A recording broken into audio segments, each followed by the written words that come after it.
se predstavljamo dekorativnim bojama. Firma Val Paint, italijanska firma, je osnovana prije 25 godina u Anconi. Trenutno ima više od 14 predstavništva širom svijeta i mi smo naravno jedni u Crnoj Gori.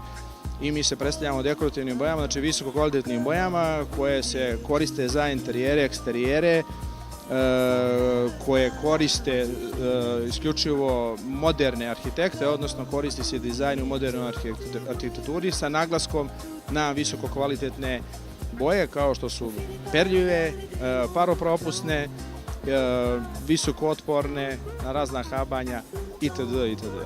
Pa skupe, sve to relativno šta je skupo. Kvalitet stvarno koji se nudi, s obzirom da je to jedna vrhunska firma i svjetska firma, mislim da nije skupo. Cijene se kreću od do. Jedini uslov je da to izgleda kao što je ovdje ovako kod nas prikazano, jeste da zidovi moraju biti dobro pripremljeni, znači dobro obrađeni.